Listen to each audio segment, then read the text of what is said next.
Good evening.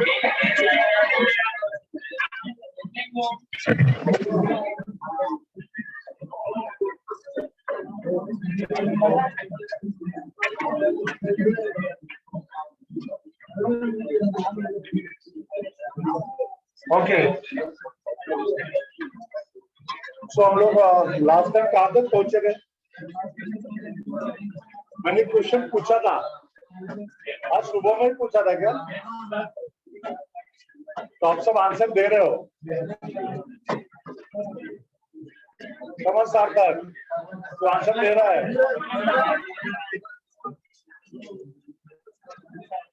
हाँ सार्थक, तेरा नाम होगा तो सार्थक ही रहेगा।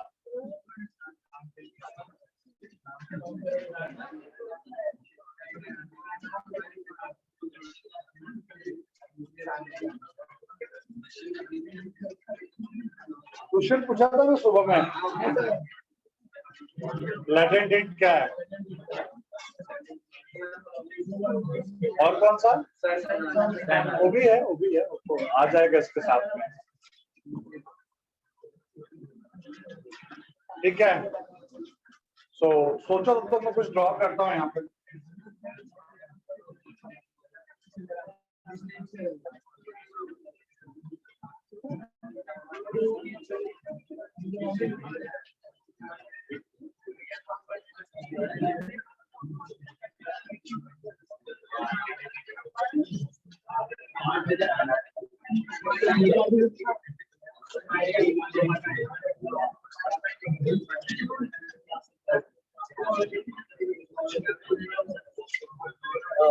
बड़ा गंदा लगता है, बोर्ड यूज नहीं हो पाता हम लोग।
ओके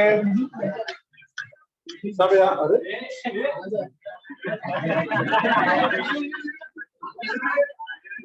बस सी, हम बात कर रहे थे लैटेंट हीट की। लैटेंट हीट क्या है? इधर ही लिख देते बेटा, लैटेंट हीट।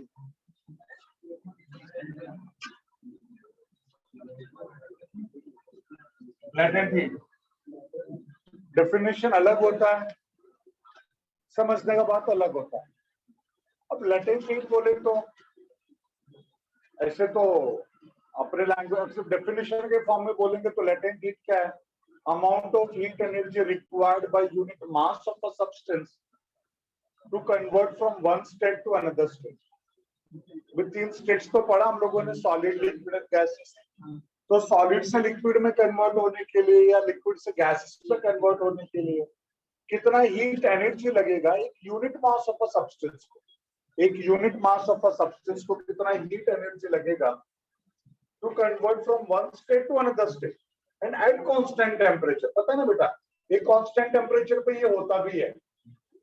और वो टेम्परेचर क्या होता है? जैसे बेटा अगर हम लोग बात करेंगे सॉलिड से लिक्विड तो मेल्टिंग पॉइंट है, अगर लिक्विड से गैसेस है बॉइलिंग पॉइंट है, ड्यू पॉइंट है, फ्रीजिंग पॉइंट है। तो ये कांस्टेंट टेम्परेचर पे ही फेस चेंज होता है। तो होगा amount of heat energy required by unit mass of a substance from one phase two another phase, उसी को हम लोग क्या बोलते हैं बेटा, बोलो लेटेंट हीट। दिया है बेटा, बुक पे दिया है, क्या पेज नंबर पे दिया बेटा, बोलो। ये देखो 127 पे दिया है ना, यहाँ देखो पहले प्लीज, पहले यहाँ देखो सब लोग, पहले यहाँ देखो,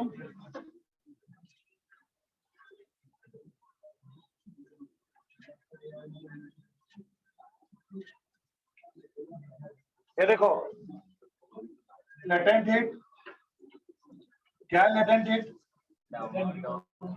amount of heat energy required, देखो L is equals to Q by M, L is equals to Q by M, amount of heat energy required to convert unit mass of a substance from one state to another state या one phase to another phase at constant temperature, L is equals to Q by M। ये हमारा formula हो गया बेटा, ठीक है, latent heat का। अगर इसका यूनिट की बात करेंगे तो यूनिट क्या होगा बेटा, बोलो यूनिट, ऐसा यूनिट की बात करेंगे तो जूल पर केजी, सीजीएस यूनिट की बात करेंगे तो क्या होगा, आर पर ग्राम, आर पर ग्राम, तो इसका ऐसा यूनिट हो गया, सीजीएस यूनिट हो गया, ठीक है। और डेफिनेशन भी लिखा हुआ है, बाद में लिखेंगे हम लोग। तो L is equals to Q by M हमारा फॉर्मूला है। नाउ ये तो डेफिनेशन की बात मैंने बता दी, फॉर्मूले की बात बता दी, ऐसा यूनिट सीजीएस यूनिट। बट मैंने बोला था ना बेटा, समझने की बात अलग होती है। अगर किसी ने पूछा लेटेंट हीट मींस व्हाट, तो हिंदी में हम बोल सकते हैं छुपा रुस्तम, छुपा रुस्तम। अपने मराठी में बोले तो सुमड़ी में कोंबड़ी, आया ना, सुमड़ी में कोंबड़ी। क्यों बेटा, कोई को ऐसा दिखाता है, मैं तो पढ़ता ही नहीं है, क्या ऐसा दिखाता हूं मैं, पढ़ता नहीं है, बहुत अच्छे से पढ़ाई करता और रिजल्ट आया तो पता चला उसने टॉप किया, उसके लोगों को हम लोग क्या बोलते हैं, सुमड़ी में कोंबड़ी। आया ना, बराबर है कि नहीं। मतलब ऐसा दिखाता है कि वो पढ़ाई नहीं कर रहा है और अंदर से बहुत अच्छे से पढ़ाई करता रहता हो, सिर्फ दुनिया को ऐसा दिखाता है, बोलता है एड़ा बनाता है। सही बोला बेटा, सुना। तो इसी को हम लोग क्या बोलते हैं बेटा, बोल हिंदी और इंग्लिश में अगर बोलना है दूसरे सेंटेंस में तो क्या बोल सकते हैं, हिडन हीट, हिडन हीट, जो छुपा हुआ हीट है, हिडन हीट है, उसी को हम लोग क्या बोलते हैं बेटा, बोलो लेटेंट हीट। तो latent heat means hidden heat, Hindi में बोलो तो छुपा रुस्तम, मराठी में बोलो तो सुमड़ी में कोंबड़ी, ठीक है। अब ऐसा क्यों, ऐसा क्यों, जरा ध्यान से देखो। मैं आपसे क्वेश्चन पूछूं कि क्या हम हीट को देख सकते हैं, क्या हम हीट को देख सकते हैं, मैं पूछ रहा हूं, बता नहीं रहा, क्या हम हीट को देख सकते हैं। आंखों से तो नहीं देख सकते बेटा, आंखों से तो नहीं देख सकते, हाँ इंस्ट्रूमेंट्स के थ्रू देख सकते हैं। थर्मोमीटर लगा दो, अगर उसमें टेम्परेचर बढ़ रहा है, मत बोलो बीच में, अगर उसका टेम्परेचर बढ़ रहा है मतलब हीट वहां पे स्टोर हो रहा है, उसका टेम्परेचर कम हो रहा है मतलब हीट वहां से जा रहा है, तो हम अपनी आंखों से तो उसको नहीं देख सकते। रीसेंट मैंने साउंड वेव्स का पढ़ाया था आप लोगों को, वेव्स मैंने पढ़ा, अच्छा ठीक है। तो उसमें हम लोगों ने पढ़ा होगा दो तरह के वेव्स होते हैं, एक मैकेनिकल वेव, एक इलेक्ट्रोमैग्नेटिक वेव्स। इलेक्ट्रोमैग्नेटिक वेव्स में टाइप्स नहीं होते, मैकेनिकल में टाइप्स होते हैं। कौन कौन से, ट्रांसवर्स एंड लॉन्गिट्यूडिनल।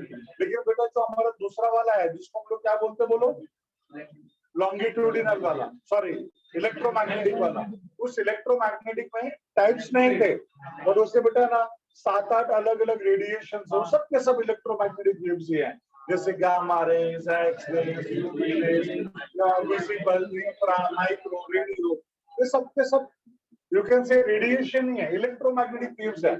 इन सबको मीडियम की जरूरत नहीं है, बावजूद उसके उनका अलग अलग नाम क्यों है, उनका एनर्जी अलग अलग है बेटा। उसमें जो इंफ्रारेड रेडिएशन होता है ना, इंफ्रारेड, वो आते हैं बेटा इस हॉट रेडिएशन, हॉट रेडिएशन आते हैं इंफ्रारेड रेडिएशन में। और हम सिर्फ किसको देख सकते हैं, विजिबल वाले पार्ट को। विजिबल वाला पार्ट याद है ना, कहाँ से? पहला gamma rays, x rays, UV rays, फिर विजिबल आता है। वो विजिबल वाले रेंज को ही हम सिर्फ देख सकते हैं, उसके ऊपर वालों को भी नहीं देख सकते, नीचे वालों को भी नहीं देख सकते। ठीक है, तो विजिबल के नीचे क्या आता है? इंफ्रा। तो जो हॉट रेडिएशंस होते हैं ना, वो इंफ्रारेड रेडिएशंस में आते हैं, जिनको हम अपनी आंखों से नहीं देख सकते, फील कर सकते हैं पर देख नहीं सकते। या अगर देखना ही है उस हीट को तो कैसे देख सकते हैं? थर्मोमीटर के थ्रू देख सकते हैं। ठीक है, एक चीज दिमाग में सबके क्लियर है? नाउ यहाँ पे देखो आइस है, -10 डिग्री सेल्सियस पे आइस है बेटा, फिर वो आ जाता है 0 डिग्री सेल्सियस आइस पे, फिर वो आ जाता है 0 डिग्री सेल्सियस वाटर पे, फिर वो आ जाता है 100 डिग्री सेल्सियस वाटर पे, और वो 100 डिग्री सेल्सियस पे कन्वर्ट होता है वाटर वेपर में। वाटर वेपर सुन रहे हैं ना सब लोग? देख बेटा यहाँ पे ध्यान से, अगर मैं हीट सप्लाई कर रहा हूं तो मुझे हीट दिखना चाहिए। अगर मैं किसी को हीट दे रहा हूं तो वहां पे हीट दिखना चाहिए कि नहीं? कैसे दिखेगा? तो थर्मोमीटर के थ्रू दिखेगा। यहाँ पे थर्मोमीटर है, हम हीट दे रहे हैं तो हीट हमें दिखाई दे रहा है। कैसे दिखाई दे रहा है? -10 से 0 की तरफ टेम्परेचर जा रहा है, -9, -8, -7, टेम्परेचर बढ़ रहा है कि नहीं? मतलब यहाँ पे सब कुछ नॉर्मल है, कोई भी झोल नहीं है, सुमड़ी में कोमड़ी नहीं है, सब नॉर्मल है बेटा यहाँ पे। क्यों? हम हीट दे रहे हैं और टेम्परेचर बढ़ रहा है, तो वैसे भी कोई प्रॉब्लम नहीं है, सब नॉर्मल चल रहा है यहाँ पे। तो -10 से किधर आ गया? 0। अब यहाँ पर भी मैं हीट सप्लाई कर रहा हूँ, अब इधर झोल है बेटा। क्यों झोल है? मैं हीट सप्लाई कर रहा हूँ और टेम्परेचर वही का वही है, चेंज नहीं हो रहा टेम्परेचर, मतलब कुछ तो गड़बड़ है ना यहाँ पे, इसलिए टेम्परेचर नहीं बढ़ रहा। क्योंकि अगर मैं हीट सप्लाई कर रहा हूँ, मैं हीट प्रोवाइड कर रहा हूँ, तो यहाँ का टेम्परेचर क्या होना चाहिए? बढ़ना चाहिए, बट यहाँ पे टेम्परेचर नहीं बढ़ रहा है। यहाँ पे टेम्परेचर नहीं बढ़ रहा, मतलब यहाँ पे कुछ गड़बड़ है, सुमड़ी में कुमड़ी है। इसी को हम लोग क्या बोलेंगे? Latent heat of fusion. क्यों फ्यूजन बेटा? क्यों फ्यूजन? क्यों किनारे? ठीक है, क्लास है, बट यहाँ पे फ्यूजन का क्या मतलब है? वो सॉलिड से लिक्विड में कन्वर्ट हो रहा है। It is going to convert from solid to liquid. और यही पॉइंट है कि यहाँ पे टेम्परेचर नहीं बढ़ रहा बेटा, यहाँ पे टेम्परेचर नहीं बढ़ रहा। टेम्परेचर क्यों नहीं बढ़ रहा? क्योंकि वो एनर्जी कहीं और यूटिलाइज हो रहा है, वो एनर्जी कहीं और यूटिलाइज हो रहा है। यहाँ पे क्या हो रहा था? जो हम हीट दे रहे थे वो यहाँ पे स्टोर हो रहा था, हीट स्टोर हो रहा है, तो राइजिंग टेम्परेचर होगा, देखो दिख भी रहा है। अब यहाँ पे जो मैं हीट दे रहा हूँ वो यहाँ पे स्टोर नहीं हो रहा, स्टोर होता तो दिखता है ना बेटा, यहाँ पे स्टोर नहीं हो रहा तो कहाँ से दिखाई देगा? तो आप बोलोगे सर जब स्टोर नहीं हो रहा है तो जा कहाँ रहा है? बेटा वो यूटिलाइज हो रहा है। कहाँ पे यूटिलाइज हो रहा है बेटा? बोलो कहाँ पे यूटिलाइज हो रहा है? इंटरमोलिकुलर फोर्सेस को ब्रेक करने में। याद करो हम लोगों ने पढ़ा था, every substance is made up of small small molecules. Her substance छोटे छोटे छोटे छोटे मॉलिक्यूल से बने होते हैं, और हर दो मॉलिक्यूल के बीच में इंटरमोलिकुलर फोर्स ऑफ अट्रैक्शन होता है। It is always an attractive force, never repulsive force, always an attractive force. कौन सी फोर्स? Intermolecular force. और इंटरमोलिकुलर फोर्स सबसे ज्यादा किसमें होते हैं? सॉलिड्स में। उससे कम किसमें होते हैं? लिक्विड में। और निग्लिजिबल कहाँ पे होते हैं? गैसेस में। सॉलिड में इनका फोर्स, इंटरमोलिकुलर फोर्स सबसे ज्यादा होता है, एंड सॉलिड्स का अपना एक शेप होता है। लिक्विड का शेप होता है क्या? गैसेस का शेप होता है क्या? क्योंकि उनके अंदर इंटरमोलिकुलर फोर्स ना के बराबर है, और गैसेस में तो बिल्कुल भी ना के बराबर, इनफैक्ट बोल सकते हो नहीं होता। यही रीजन है बेटा कि all gas molecules are wandering here and there, सब इधर उधर उड़ते रहते बेटा, उनमें कुछ होता है ना, सिंक्रोनाइजेशन ही नहीं रहता। लिक्विड में फिर भी थोड़ा बहुत रहता क्या, और सॉलिड में सबसे ज्यादा रहता। ये चीज सबको समझ में आ रहा है? तो जो उनके बीच का इंटरमोलिकुलर फोर्स है ना, उस फोर्स को, उस बॉन्ड को ब्रेक करने में वो एनर्जी यूटिलाइज हो जाता है। इसके लिए बेटा वो दिखाई नहीं देता, यूटिलाइज होगा तो दिखाई नहीं देगा। मेरा बात सबको समझा? ये बेटा एक छोटा सा एग्जांपल, मैं आप लोगों की उम्र में था तो ये इसलिए मैं ड्रीम था एकदम, और मैं बताऊं बेटा, अभी हम लोग जितना खाना खा रहे हैं ना, उससे ज्यादा हम लोग कम खाते थे, उससे ज्यादा खाना खाते थे हम। अभी तो ज्यादा खाना भी नहीं जाता, इसको लगता रहेगा ना तुम में से जो भी जितना खाना खाता रहेगा मैं सबसे कम ही खाता रहूँ, मैं सच बता रहा हूँ। बट फिर बॉडी थोड़ा बल्कि ऐसा दिखता है कि सर बहुत खाते रहे, बट ऐसा कुछ नहीं। उल्टा हम लोग बचपन में ज्यादा खाते थे, लेकिन रीजन कैसा था, तभी हम लोग ना मोटे नहीं दिखते थे। क्या, कितना भी खाओ, भागते थे, क्रिकेट खेलते थे, जिम जाते थे, फिजिकल एक्टिविटी चलता रहता, तो जो एनर्जी था वो यूटिलाइज हो जाता, स्टोर नहीं होता और दिखता नहीं था। अब क्या हो रहा है, फिजिकल एक्सरसाइज बंद हो गया, तो जो इंटेक है वो स्टोर हो रहा है, स्टोर हो रहा है तो दिख रहा है, देख स्टोर हो रहा है तो दिख रहा है। पहले नहीं स्टोर हो रहा था, इसके लिए नहीं दिख रहा था, अब स्टोर हो रहा है तो दिख रहा है। पॉइंट समझ रहा है? तो पहले जो भी एनर्जी होती थी ना वो यूटिलाइज हो जाता था, यूटिलाइज होने की वजह से स्टोर नहीं होता था और दिखता नहीं था। तो वही चीज यहाँ पर भी है, अगर टेम्परेचर नहीं दिख रहा है यहाँ पे, अगर यहाँ पे टेम्परेचर नहीं दिख रहा है, मतलब वो एनर्जी कहीं ना कहीं यूटिलाइज हो रहा है। और पता चला कहाँ यूटिलाइज हो रहा है, वो जो इंटरमॉलिक्यूलर फोर्स है उसको ब्रेक करने में एनर्जी यूटिलाइज हो रहा है, हेंस दिख नहीं रहा है, और उसी को हम लोग बोलेंगे लेटेंट हीट ऑफ फ्यूजन। तो जो भी हीट यहाँ पे हीट एनर्जी हमने दिया वो पूरा का पूरा एनर्जी यूटिलाइज हो गया इस पूरे आइस को सॉलिड से लिक्विड में कन्वर्ट करने के लिए। अब पूरा का पूरा लिक्विड में आ गया, अभी भी हम हीट सप्लाई कर रहे हैं, अब देखो उसका टेम्परेचर फिर बढ़ना चालू हो गया, 0 से 1 2 3 से लेके 100 तक। तो यहाँ पे फिर से कोई झोल नहीं है, कोई सुमड़ी में कुमड़ी नहीं है, सब नॉर्मल चल रहा है, हम हीट दे रहे हैं, टेम्परेचर बढ़ रहा है, सिंपल। अब यहाँ पे देखो फिर झोल है, टेम्परेचर 100 का 100 रह गया, हम हीट दे रहे हैं और टेम्परेचर नहीं बढ़ रहा है, मतलब वो कहीं ना कहीं यूटिलाइज हो रहा है। कहाँ यूटिलाइज हो रहा है, गैस मॉलिक्यूल्स के मतलब वाटर मॉलिक्यूल्स है लिक्विड मॉलिक्यूल्स के बीच में जो बचा कुचा फोर्स है उसको भी डिस्ट्रॉय कर देना, सो दैट वो सब फ्री हो जाए और गैसेस स्टेट में आ जाए, और इसी को हम लोग बोलेंगे लैटेंट हीट।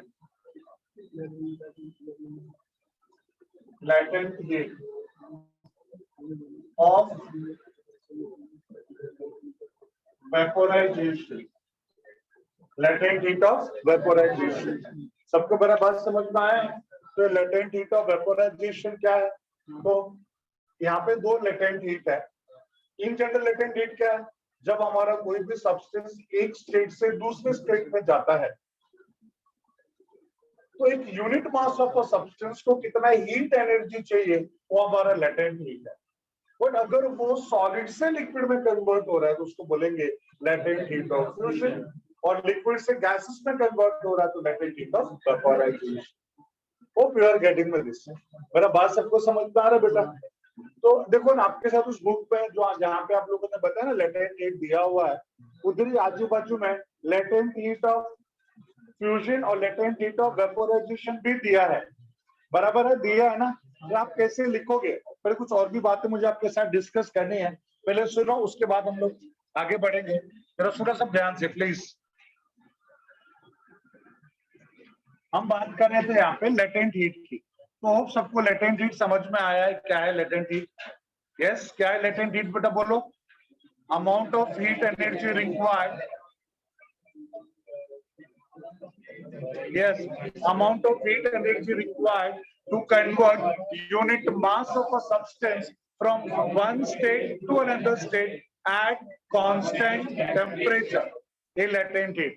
ये उसका फॉर्मूला हो गया, L is equals to Q by M। ऐसा यूनिट भी लिख दिया, CGS यूनिट भी लिख दिया, बराबर है। फिर ये डायग्राम में हमको क्या दिखाई दे रहा है, मैंने स्टेप बाय स्टेप डिस्कस किया, जिससे समझो आइस है -10 डिग्री सेल्सियस पे, हम कंटिन्यूअसली उसको हीट सप्लाई कर रहे हैं जब तक वो आइस से वाटर वेपर में कन्वर्ट नहीं हो जाता। स्टेप बाय स्टेप कैसे होगा वो मैंने आपके साथ डिस्कस किया, बराबर है। उसमें पता चला कि लेटेंट हीट ऑफ फ्यूजन भी है, लेटेंट हीट ऑफ वेपोराइजेशन भी है, बराबर है। तो यहाँ तक सबको क्लियर है? तो आप लिखोगे कैसे, इससे अभी लिखना मत, पहले सुन लो। सबसे पहले हम लेटेंट हीट का डेफिनेशन लिखेंगे, फिर ये फॉर्मूला लिखेंगे L is equals to Q by M वाला, फिर हम ऐसा यूनिट लिखेंगे, CGS यूनिट लिखेंगे। देन हम कहाँ पे आ जाएंगे, डायग्राम पे। ये डायग्राम में हमको आइडिया आ जाएगा कि लेटेंट ऑफ फ्यूजन क्या है, लेटेंट हीट ऑफ वेपोराइजेशन क्या है। तो इस डायग्राम के बाद दो डेफिनेशन लिखोगे, कौन सा, लेटेंट हीट ऑफ फ्यूजन और लेटेंट हीट ऑफ वेपोराइजेशन। सबको समझा ना कैसे करना? बट वेट, सुबह मैंने क्वेश्चन पूछा था कि सन से हमें बहुत ज्यादा एनर्जी मिलती है, इसके बावजूद भी हमारा पूरा हिमालय का आइस एक साथ मेल्ट नहीं होता। इसका रीजन ये है बेटा कि जो आइस होता है ना, आइस का लेटेंट हीट बहुत ज्यादा होता है। आइस का लेटेंट हीट बहुत बहुत बहुत ज्यादा है, मतलब बहुत ज्यादा हीट लेगा ना तो थोड़ा सा आइस मेल्ट होगा। याद करो स्पेसिफिक हीट में क्या बताया था मैंने, वाटर क्या करता है, बहुत ज्यादा हीट लेता है तो थोड़ा सा राइज इन टेम्परेचर होता है, बिकॉज उसका हीट स्टोरेज कैपेसिटी ज्यादा है, स्पेसिफिक हीट ज्यादा है। ठीक उसी तरह से बेटा जो आइस होता है उसका लेटेंट हीट बहुत ज्यादा होता है, वो बहुत ज्यादा हीट लेगा ना तो थोड़ा सा आइस मेल्ट होता है। मतलब दिन भर, पूरा दिन भर जो उसको हीट एनर्जी मिलेगी ना बेटा सन से, उससे ज्यादा उसका 1 या 2 या 3 लेयर मेल्ट होता है बस। तो क्या लगता है बेटा, पूरा हिमालय मेल्ट हो पाएगा क्या? नहीं मेल्ट हो पाएगा। अभी ज्यादा से ज्यादा 200, 400, 500 लेयर मेल्ट होता है, तब तक फिर स्नोफॉल चालू हो जाता है, आया ना। उसके लिए बेटा हिमालय का मतलब वो जो आइस है ना पूरा का पूरा एक साथ मेल्ट नहीं हो सकता। एक पॉइंट सबको समझा? और यही रीजन है आप लोगों ने ज्योग्राफी में भी पढ़ा होगा, नॉर्थ के रिवर्स में ऑल 12 मंथ्स वाटर रहता है। जो नॉर्थ के रिवर है, मतलब हमारे इंडिया में, हम अपनी इंडिया की बात कर रहे हैं ना बेटा, तो इंडिया में जो नॉर्थ साइड के रिवर्स हैं उसमें ऑल 12 मंथ्स वाटर रहता है, नदियां कभी सूखती नहीं है। उसका रीजन भी यही है भाई, उधर से साना हिमालय से तो निकलती है ना सारी नदियां, पानी मेल्ट होता है और वहां से नदी सब निकलती है बेटा। तो वहां पे कैसा है, आइस का लेटेंट हीट बहुत ज्यादा है, तो जैसे जैसे उसको हीट मिलता जाएगा लेयर बाय लेयर मेल्ट होगा और वही वाटर हम लोगों को मिलता जाता है नीचे। मेरा बात सबको समझ में आ रहा है? तो पॉइंट ऐसा है कि वो आइस कभी एक साथ पूरा मेल्ट ही नहीं हो। बारिश में तो वैसे भी बारिश की वजह से उसमें पानी रहता है, और जो बचे हुए 8 महीने हैं वही आइस तो थोड़ा मेल्ट हो रहा है। और वो थोड़ा क्यों मेल्ट हो रहा है उसका रीजन पता है ना, उसका लेटेंट हीट बहुत ज्यादा है। सन से बहुत ज्यादा हीट एनर्जी मिलने के बावजूद भी वो एक साथ मेल्ट नहीं होता, स्लो एंड स्टडी मेल्ट होता रहता है, एंड हमें ऑल 12 मंथ्स वाटर मिलता है। मेरा बात सबको समझा बेटा? ये तो लेटेंट हीट का एक पॉइंट सबको समझ में आया। देख आप लोगों को 10th स्टैंडर्ड में भी हीट के न्यूमेरिकल्स थे, बराबर है ना? ये थोड़े गंदे रहते हैं बेटा, न्यूमेरिकल्स थोड़े गंदे रहते हैं, आपको ना कंफ्यूजन होता है। बेटा याद रख, हीट में सिर्फ 2 ही फार्मूले, तीसरा फार्मूला कोई है ही नहीं, सिर्फ 2 ही फार्मूले। मैं तुमको एक ट्रिक बताता हूँ कि हमें कैसा पता चलेगा कि कौन सा फार्मूला कहाँ पे लगे। गिन के 2 ही फार्मूले ना बेटा, तो कौन सा फार्मूला कहाँ लगेगा उसका मैं ट्रिक बताता हूँ, बस उतना दिमाग में रखो, न्यूमेरिकल्स पपलू हो जाएंगे, आया ना? तो मैं बताऊं न्यूमेरिकल्स का ट्रिक बताऊं? चलो यहाँ पे देखो, पहले बताओ 2 फॉर्मूले कौन कौन से हैं। एक सिंपल सी बात, कोई भी बॉडी कितना हीट एनर्जी एब्सॉर्ब करेगा या कितना हीट एनर्जी एमिट करेगा, यही चीज होगा ना। एक्सचेंज में बॉडी क्या करता है, या तो हीट एब्सॉर्ब करेगा या हीट एमिट करेगा, यही 2 चीजें कर सकता है। अगर हीट एब्सॉर्ब करेगा तो कितना हीट एब्सॉर्ब करेगा, उसका formula mass of the body into specific heat of the body into rise in temperature. Heat gain किया है तो टेम्परेचर बढ़ेगा ना, इसके लिए राइज इन टेम्परेचर। अगर उसने हीट लूज किया तो क्या फार्मूला होगा, mass of the body into specific heat of the body into fall in temperature. क्यों, अगर हीट लूज करेगा तो उसका टेम्परेचर फॉल होगा कि नहीं? आप लोगों से अभी फार्मूला आया कहां से, आज ही सुबह पढ़ा था आप लोगों ने। क्या था फार्मूला, याद करो, C equals to D Q by M D T.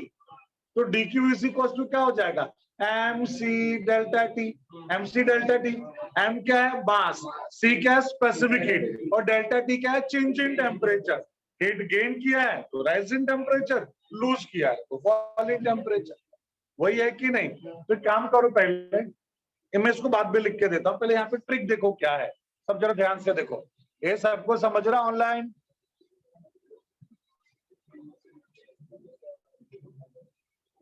ठीक है, ओके बेटा, ओके। चलो अब यहाँ देखो फॉर्मूला, देखो जरा ध्यान से, फॉर्मूला कैसे कैसे सिलेक्ट करेंगे या क्या फॉर्मूला होगा, जरा ध्यान से देखो। जैसे मैंने बताया दो ही फॉर्मूले हैं, L is equal to Q by M, तो यहाँ पे Q इज इक्वल टू क्या हो जाएगा बेटा बोलो ml, और दूसरा फॉर्मूला मैंने अभी बताया जो सुबह पढ़ा था, C is equal to dQ by M dt, तो dQ इज इक्वल टू क्या हो जाएगा MC dt, बराबर है। तो दो ही फॉर्मूला हो गया, ये वाला और ये वाला। अब इनको ही कहीं ना कहीं यूज करना है। अब हमें कैसे पता चलेगा कौन सा फॉर्मूला कहाँ यूज करना? जैसे किसी ने आपसे क्वेश्चन पूछ लिया, यहां से लेके और वहां तक आप कंटिन्यूअसली क्या कर रहे हो, हीट सप्लाई कर रहे हो, तो यहां से यहां तक आपने टोटल कितना हीट सप्लाई किया, या इस आइस ने कितना हीट एब्सॉर्ब किया है -10 डिग्री सेल्सियस से 100 डिग्री सेल्सियस वेपर में कन्वर्ट होने तक। तो क्या करोगे, पहले यहाँ का हीट फाइंड आउट करोगे, यहां से यहां तक जाने के लिए कितना हीट लगा, तो Q1। अब Q के दो फॉर्मूले, यहाँ पे कौन सा फॉर्मूला, यहाँ पे देख राइजिंग टेम्परेचर हुआ है कि नहीं, -10 से 0, मतलब कितना डिग्री सेल्सियस टेम्परेचर बढ़ा है 10। यहाँ पे राइजिंग वाला कोई पार्ट है क्या, राइजिंग टेम्परेचर वाला नहीं है, यहीं पे है सही। मतलब याद रखो, जब कभी भी राइजिंग टेम्परेचर या फॉलिंग टेम्परेचर की बात आई, ये वाला फॉर्मूला, और कभी भी टेम्परेचर चेंज नहीं हो रहा है, ये वाला फॉर्मूला सिंपल। मेरा बात सबको समझा? तो यहाँ पे क्या बेटा बोलो, राइजिंग टेम्परेचर, तो क्या फॉर्मूला होगा, mCdt, और C किसका बेटा बोलो, C किसका बोलो, आइस का, आइस का स्पेसिफिक हीट, वो मेल्ट हो रहा है, dt नॉट मेल्ट हो रहा है, उसका टेम्परेचर बढ़ रहा है, इसके लिए आइस का स्पेसिफिक हीट, तो mass of the ice, specific heat of the ice into rising temperature. अब यहाँ पे क्या फॉर्मूला लगेगा बेटा, यहाँ पे कितना हीट एनर्जी लगेगी, Q इज इक्वल टू 0 का 0 है, राइजिंग टेम्परेचर ही नहीं है। अगर ये फॉर्मूले को यहाँ पे रखेंगे तो चेंजिंग टेम्परेचर ही क्या है, 0, 0 मल्टीप्लाई बाय 0, हीट ही क्या आ गया 0। बट ऐसा तो है नहीं कि हम हीट नहीं दे रहे, हीट तो यहाँ पे दे ही रहे हैं, तो यहाँ पे फॉर्मूला क्या होगा बेटा बोलो, ml, क्या होगा ml, और L किसका बोलो, आइस का। क्यों आइस का, क्योंकि आइस मेल्ट हो रहा है ना सॉलिड से लिक्विड में। यहाँ पे आप अगेन देखो, there is rising temperature, rising temperature मतलब क्या फॉर्मूला होगा बेटा बोलो, राइजिंग टेम्परेचर mCdt, C किसका बेटा बोलो, ये कोई कार्बन डाइऑक्साइड गैस छोड़ रहा है, इसको भगाओ यहाँ से, बहुत गंदा है, प्राण घटक है इसको, है ना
क्या है, क्या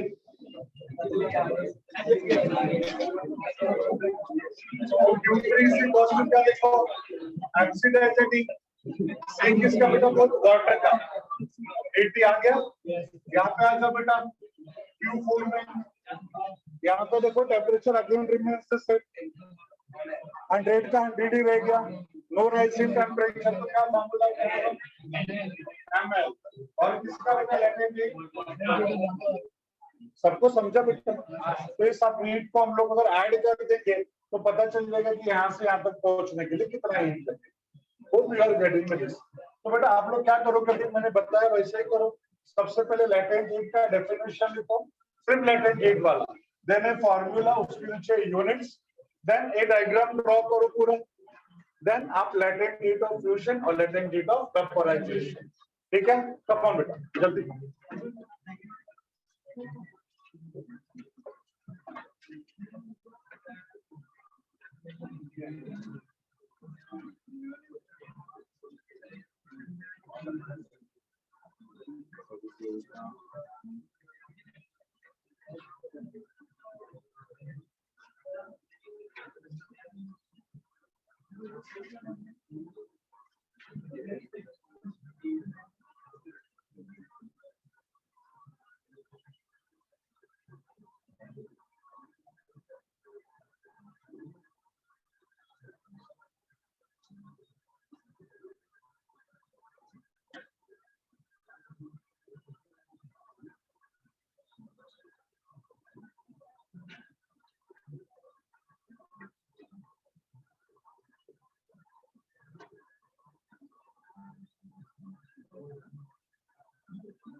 हाँ, ये तो बस दो फार्मूले जो यूज हो रहे हैं मैंने यहाँ पे लिखा।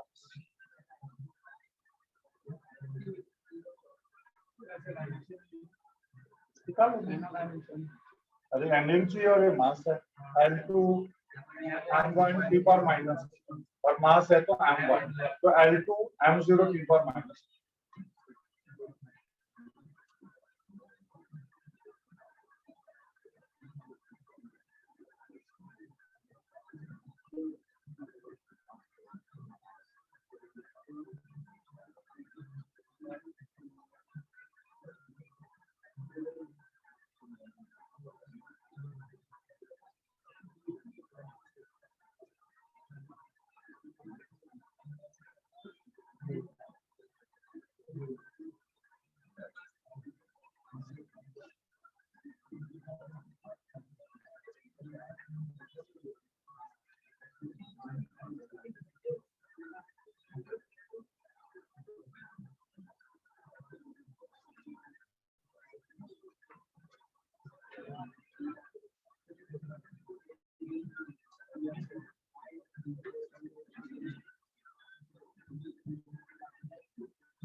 Done.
चलो और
चलो रब करें।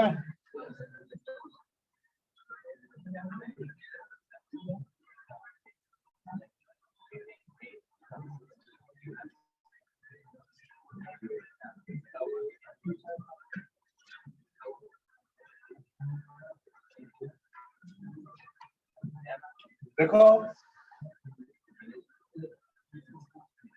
दो फॉर्मूले और लिख लेते हैं।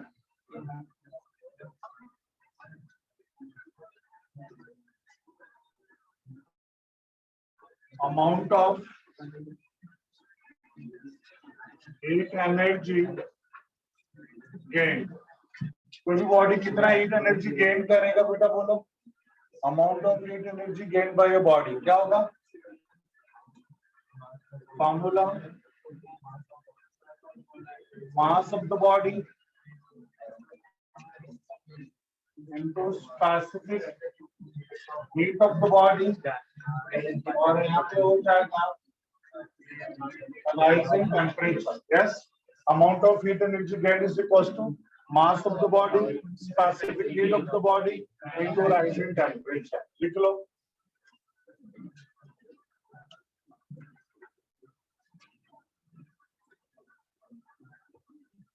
Okay, चलो। Okay.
चलो next, this amount of heat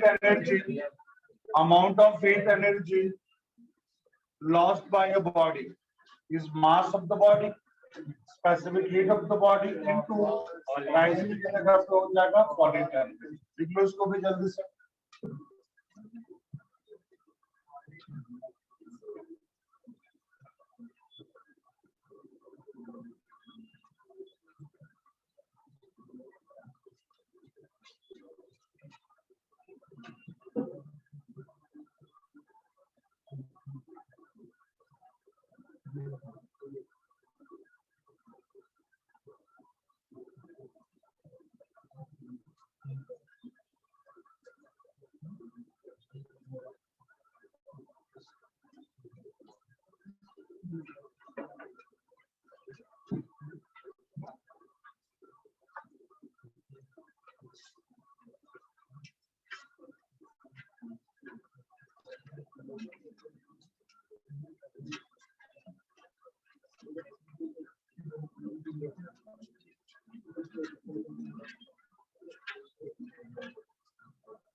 okay हो गया।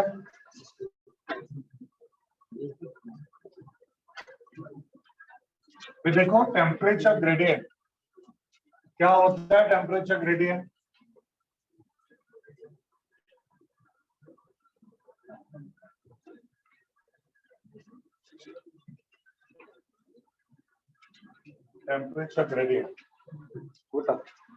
स्केल है बड़ा वाला।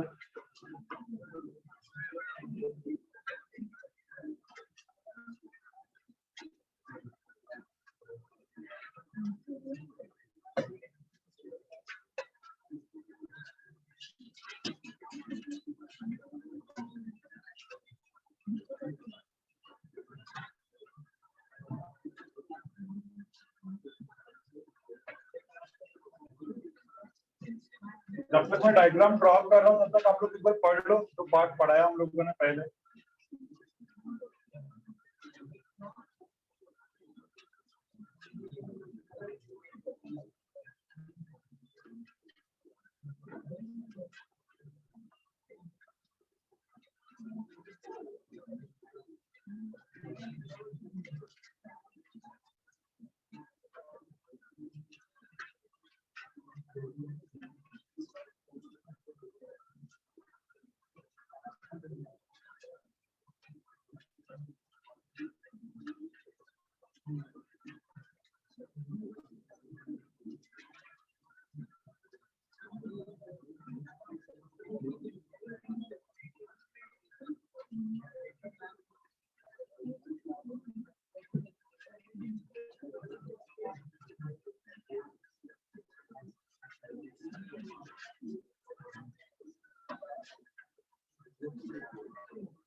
तो सब सुन रहे क्या मेरी बात? बोला ही नहीं, सुना कहाँ से? यहाँ देखो क्या दिख रहा बेटा यहाँ पे?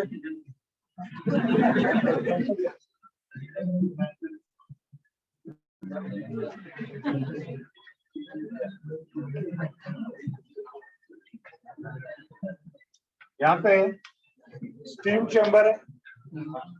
स्टीम चैम्बर जो हीट सप्लाई करता है।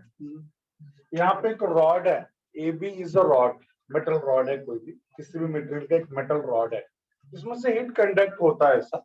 There is a metal rod AB, और इस मेटल रॉड में थोड़े थोड़े डिस्टेंस पे होल ड्रिल कर दिया और उसमें थर्मोमीटर को सेट कर दिया, थर्मोमीटर लगा दिया।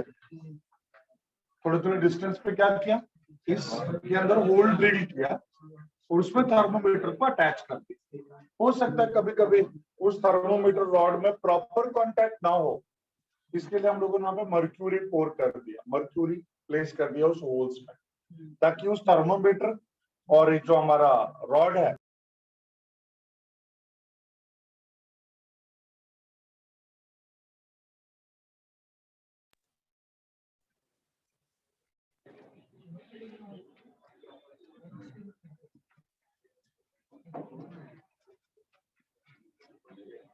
ओके। तो इसके लिए हम लोगों ने क्या किया यहाँ पे बोलो, एक प्रॉपर कांटेक्ट बना दिया, मर्क्यूरी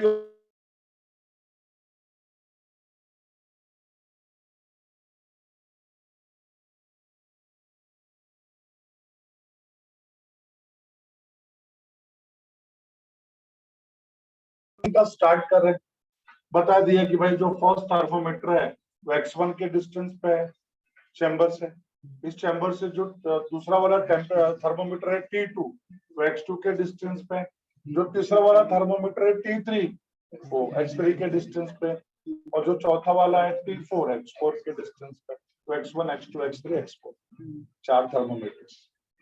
अब जब हीट सप्लाई करेंगे तो क्या पता चल रहा बेटा, ऑब्जर्वेशन देखो कैसा है। सबसे पहले यहाँ पे राइजिंग टेम्परेचर स्टार्ट होगा, थोड़ी देर के बाद पता चलता है यहाँ पर भी राइजिंग टेम्परेचर स्टार्ट होगा, यहाँ पर भी और यहाँ पर भी। एक ऐसा पॉइंट आता है कि चारों ही थर्मोमीटर में राइजिंग टेम्परेचर दिखाई देगा, चारों ही थर्मोमीटर में टेम्परेचर बढ़ रहा है ऐसा हमको दिखाई देगा। फिर एक ऐसा पॉइंट आएगा कि सबका टेम्परेचर बहुत बहुत मतलब माइनर सा कम होगा, चारों का टेम्परेचर बहुत माइनर सा कम होगा और फिर कांस्टेंट रह जाएगा। फिर कितना भी तुम हीट सप्लाई करते रहो यहाँ से, इनका टेम्परेचर जैसा है वैसे का वैसा ही रहे, इसमें सबसे ज्यादा, इसमें कम, इसमें और भी कम और इसमें सबसे कम। तो ये जो मैंने बताया ये डायग्राम और उसका ऑब्जर्वेशन कैसा क्यों हो रहा है वो मैंने नहीं बताया, ऐसा हो रहा है मैंने बताया, कैसा कैसा होगा वो मैंने बताया, बट ऐसा क्यों हो रहा है तो मैं आप लोगों से एक्सपेक्ट कर रहा हूँ कि आप लोग मुझे बताओ कि ऐसा क्यों हो रहा है करके। मेरा पॉइंट सबको समझा मैंने क्या बोला? मैंने बताया स्टीम चैम्बर है, एक मेटल रॉड है AB, हम यहाँ से हीट सप्लाई कर रहे हैं।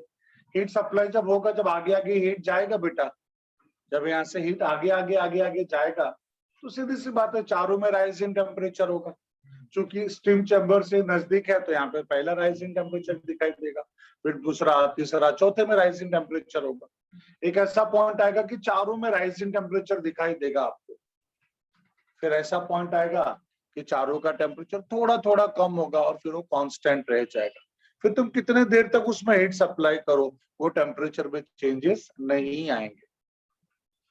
तो ऐसा क्यों हो रहा है, ऐसा मैं आप लोगों से जानना चाहता हूं, व्हाट इज हैपनिंग। दो चार कीड़े और डाल दूं दिमाग में। ये बेटा जो एबी है ना, एबी एक ही रॉड है ना, एक ही मटेरियल है, तो पूरे मटेरियल का हीट स्टोरेज कैपेसिटी तो सेम होगा ना, तो चारों टेम्परेचर भी सेम रहना चाहिए, पर टेम्परेचर अलग अलग क्यों है ऐसा, व्हाट इज हैपनिंग सो। और एक और बात बताओ, जब जिस पॉइंट पे चारों थर्मोमीटर का टेम्परेचर फिक्स हो जाता है, जिस पॉइंट पे चारों थर्मोमीटर का टेम्परेचर क्या हो जाता है, फिक्स हो जाता है, टेम्परेचर कम ज्यादा नहीं होता है, उसी को हम लोग बोलते हैं बेटा steady state. Steady state, STEADY, steady state बोलते हैं उसको हम लोग। तो स्टेडी स्टेट में क्यों रहता है, क्यों इनका टेम्परेचर चेंज नहीं होता, ऐसा मैं आप लोगों से जानना चाहता हूं बेटा, ऐसा मैं आप लोगों से जानना चाहता हूं।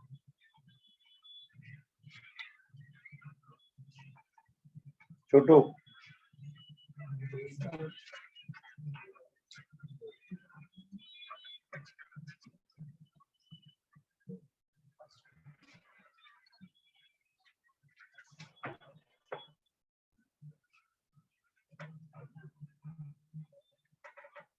फाइन, तो आप लोगों को कुछ बोलना है कि नहीं बोलना है।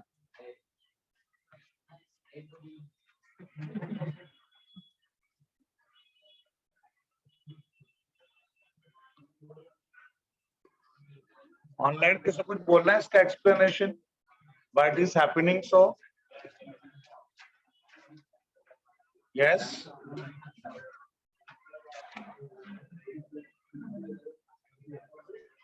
ठीक है, चलो फिर मैं बोलता हूं, सुनो सब ध्यान से, सब ध्यान से सुनेंगे यहाँ पे।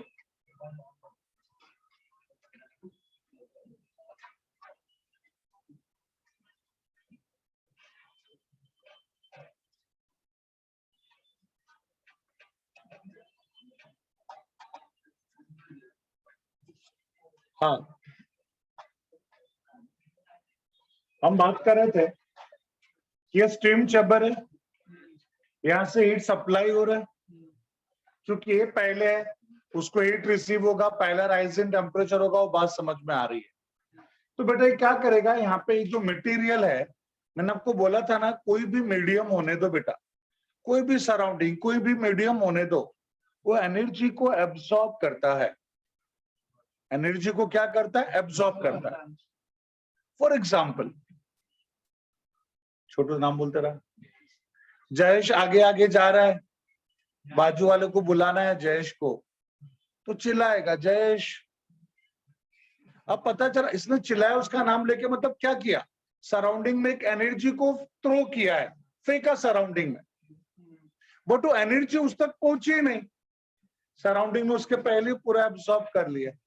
जैसे पूरा एकदम डार्क है, अंधेरा, लाइट गया, एकदम अंधेरा है बेटा, अब टॉर्च ग्लो करते हो, एक दूरी तक दिखाई देता, उसके आगे का दिखाई देता है क्या, मतलब वहां पे जाते जाते वो एनर्जी 100% क्या हो जा रहा है, एब्सॉर्ब, तो आगे का दिखाई नहीं देता।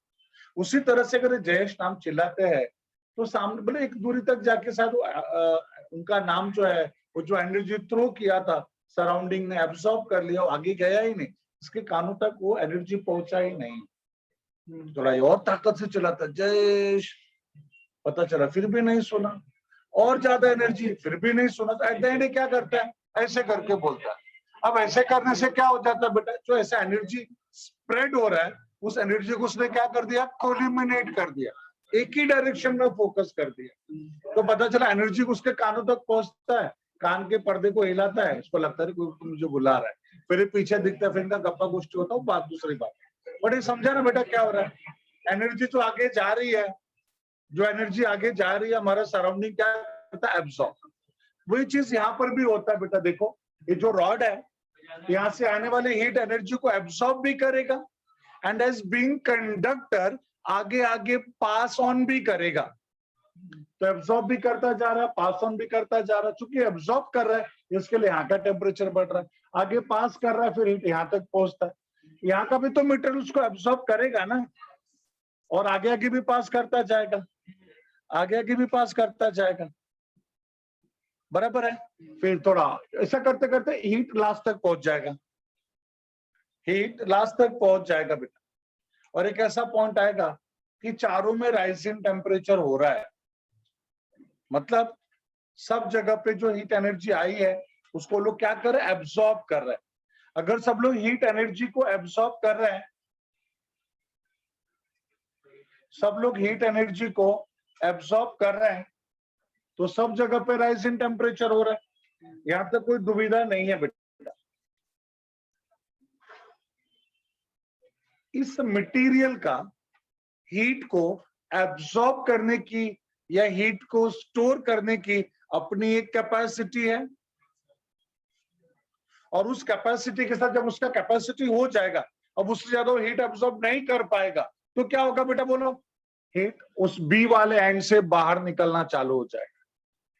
मतलब तब ये क्या बन जाएगा बेटा बोलो, कंडक्टर। ये जो रॉड ए बी है ना, it becomes a conductor, heat को कंडक्ट करेगा। हीट आया राम, उधर से गया राम, आया राम गया राम, आया राम गया राम, इट बिकम्स कंडक्टर। इसके पहले तक वो क्या कर रहा था, हीट को एब्सॉर्ब कर रहा था, करके सबका राइजिंग टेम्परेचर हो रहा था। बट जिस मोमेंट पे हीट बी से कंडक्ट होना स्टार्ट होगा, सबका टेम्परेचर थोड़ा थोड़ा थोड़ा थोड़ा कम हो जाएगा बेटा, हल्का सा टेम्परेचर कम होगा और फिर वो कांस्टेंट रह जाएगा, फिर वो चेंज नहीं होगा। क्यों? क्योंकि तब तक हीट क्या हो रहा था, स्टोर हो रहा था। अब क्या हो रहा है, स्टोर नहीं हो रहा है, हीट यहाँ से आ रहा है और आगे जा रहा है। एक छोटा सा एग्जांपल, बेटा हम सब यहाँ पे बैठे हुए हैं, मान ली इसके पीछे भी एक क्लासरूम है, आरके सर का बर्थडे है, आरके सर ने तुम्हारे लिए अनलिमिटेड पिज्जा रखा है। सोच के देख, सुनना, अरे सुन रहे, अच्छा सोचो, कभी होगा, वो भी होगा, ऐसे पिज्जा आ रहा है। तुम एक सोच के बता, जब तक तुम लोगों का पेट नहीं भर जाएगा, बैग नहीं भर जाएगा, जेब नहीं भर जाएगा, तब तक पिज्जा उस क्लासरूम में जाएगा क्या, सवाल ही पैदा नहीं होता।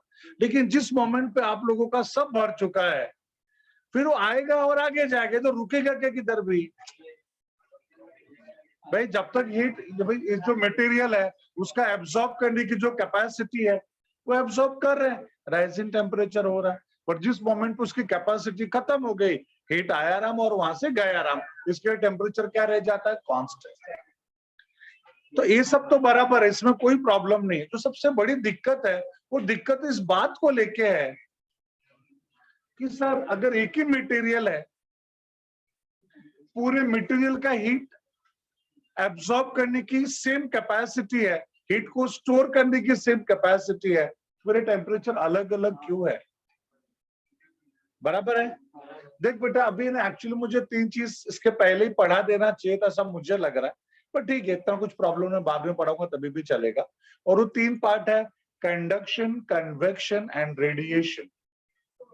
क्या बेटा बोलो, कंडक्शन, कन्वेक्शन एंड रेडिएशन। ये तीनों भी क्या है, ये तीनों भी mode of transfer of heat energy है। सुनो ध्यान से बेटा, मैंने बोल दिया तो बस हो गया ना, है तभी तो बोल रहा हूं ना, तो क्यों क्रॉस चेक क्यों करते हो, ठीक है। प्लीज मेरी बात सुन, मैंने क्या बोला, ये जो तीनों भी चीजें हैं, क्या क्या, कंडक्शन, कन्वेक्शन एंड रेडिएशन, इन तीनों भी mode of transfer of heat energy है, बराबर है। अब सोच के देखो, ये रॉड जो है, rod has become a hot body. क्यों हॉट बॉडी, उसको हीट मिला है, उसका टेम्परेचर सराउंडिंग के टेम्परेचर से ज्यादा है। पहले लेक्चर में मैंने बोला था बेटा, ऑलवेज हीट का क्या होता है, एक्सचेंज। दुनिया का हर एक बॉडी कंटिन्यूअसली सराउंडिंग के साथ क्या करेगा, हीट एक्सचेंज। तो यहाँ पे जो भी हीट एनर्जी इसके पास है, वो हीट एनर्जी सराउंडिंग से क्या है, ज्यादा। तो हीट कहां से कहां पे फ्लो होने की कोशिश करेगा, यहां से सराउंडिंग में जाने का कोशिश करेगा बेटा। अब पॉइंट ऐसा है, जिसका सरफेस एरिया ज्यादा होगा, वहां से ज्यादा हीट बाहर जाएगा ना, और जहाँ पे सरफेस एरिया कम होगा उससे कम हीट बाहर जाएगा। इसका एक रीजन बताऊं, इसका एक एग्जांपल बताऊं मैं। ये बेटा मान लो तुम लोगों को सुबह सुबह 8 बजे का यहाँ पे क्लास है, सुबह 8 o'clock, थोड़ा रात को तुम लोग ऑनलाइन ज्यादा थे, थोड़ी लेट उतरी सुबह में, मतलब आई मीन नींद लेट बोली है, तुम लोग फटाफट रेडी हो गए, पहुंचना है टाइम पे, नहीं तो क्लास के बाहर खड़े रहेंगे, फटाफट भागने के लिए निकले ही, तब तक मम्मी ने एक गिलास गर्मा गर्म दूध ला के रख दिया, पी के जा। अब नहीं पियेंगे तो कुछ और सुनेंगे, तो भाई पी के जाना जरूरी है। अब बेटा उस ग्लास का दूध पीने बैठोगे ना तो पक्का लेट हो जाओगे, उसको ठंडा होने में 10-15 मिनट चला जाएगा। तो एज बीइंग साइंस स्टूडेंट आप स्मार्ट बच्चे लोग क्या करते हो, एक बड़ा सा प्लेट लेंगे, एक बड़ा सा प्लेट लेंगे और दूध उसके अंदर डाल देंगे।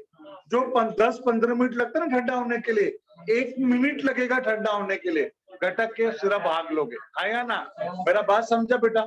मतलब ना उस ग्लास का ऊपर का सरफेस एरिया कम है, उस ग्लास का ऊपर का सरफेस एरिया कम है, तो कम हीट बाहर निकलेगा। इसके लिए उस पूरे हीट को बाहर जाने के लिए ज्यादा समय लगेगा बेटा, और जब उसका सरफेस एरिया बढ़ गया फटक से हीट बाहर निकल जाएगा।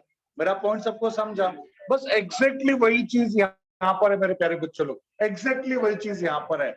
ए स्टीम चैम्बर और ए थर्मोमीटर के बीच का डिस्टेंस कम है, इससे ज्यादा एरिया यहाँ के लिए है, उससे भी ज्यादा एरिया, और सबसे ज्यादा एरिया लास्ट वाले थर्मोमीटर के लिए है।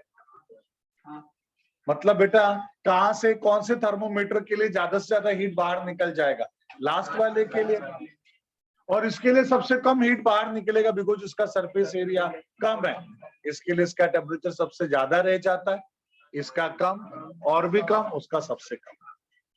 मेरा बात सबको समझा है? पक्का सबको समझा बेटा? ए बेटा एक सीधी सी बात है, तुम लोग ऐसा अभी साथ फील नहीं कर पाओगे, बट जब तुम फादर एंड मदर बनोगे तो तुम लोगों को, मदर तुम्हारी कोई नहीं, ऐसा फादर ही होगा।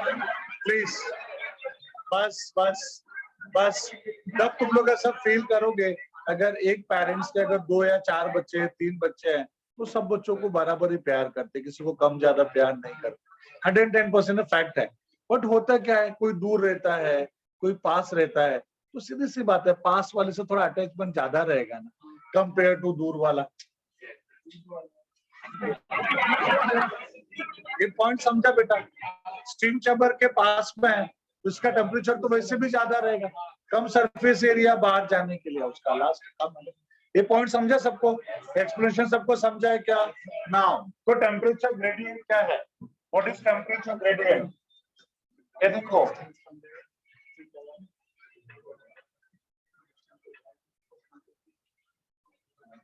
टेम्परेचर ग्रेडियंट इज θ1 माइनस θ2, इन दोनों का टेम्परेचर का difference.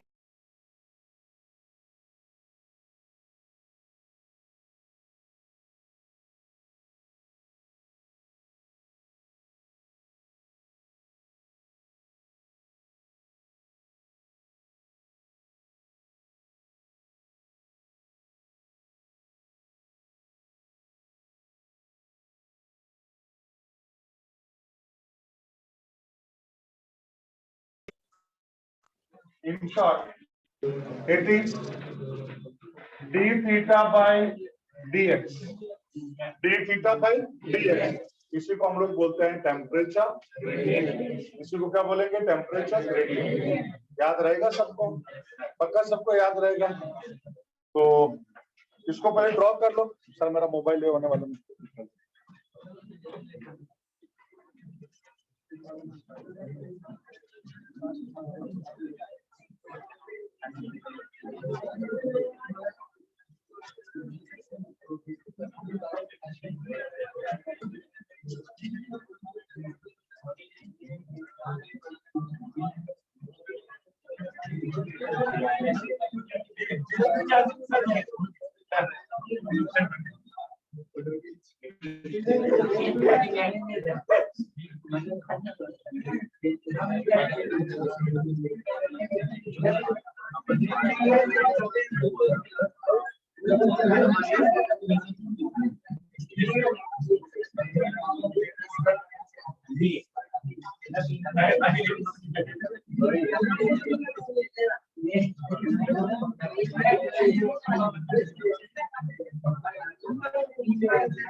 Yes. Yes, sir.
You're done?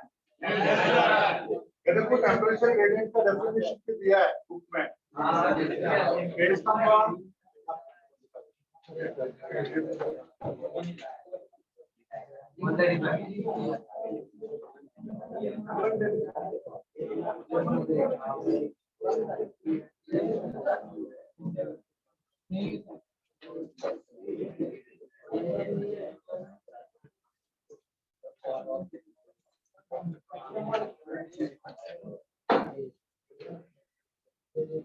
ये देखो पेज नंबर 134 पेज नंबर 134 पे definition is given. Page number 134 right hand side ये दिया ना 7.9.11 उसमें सेकंड पैरा का लास्ट का third line the fall of temperature with distance between ends of the rod in direction of flow of it is called temperature gradient. Yes, Bila? Page number 134 right hand side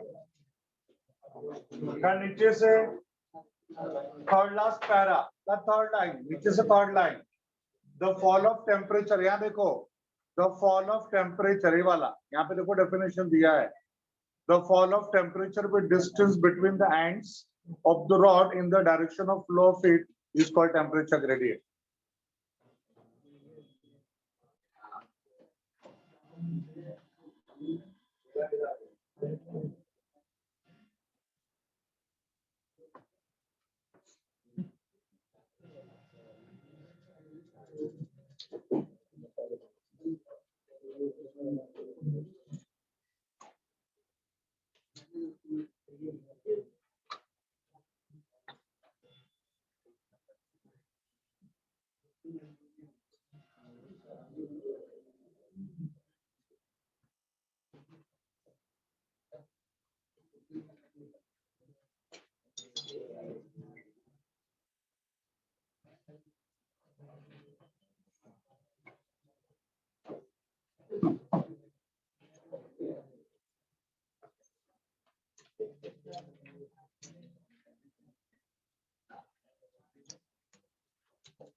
Done. चलो next.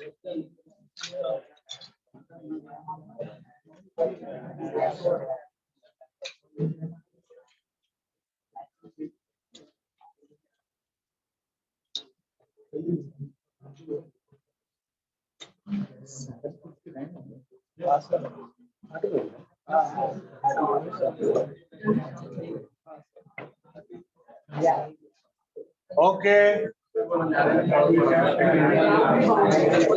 अच्छा listen है hello next time के लिए थोड़ा सा homework है I don't know मैंने पूछा था कि नहीं पूछा था मैंने पूछा था श्रीशोर के घर इतने महंगे क्यों होते हैं पूछा था ना श्रीशोर के घर महंगे क्यों होते हैं ये हमारा एसी और ये सब हाइट पे क्यों होता है ऐसे बहुत सारे क्वेश्चंस पूछे थे, आपको जरा आंसर फाइंड आउट करके आना, नेक्स्ट टाइम देखते हैं, ठीक है? चलो बाय, आओ तो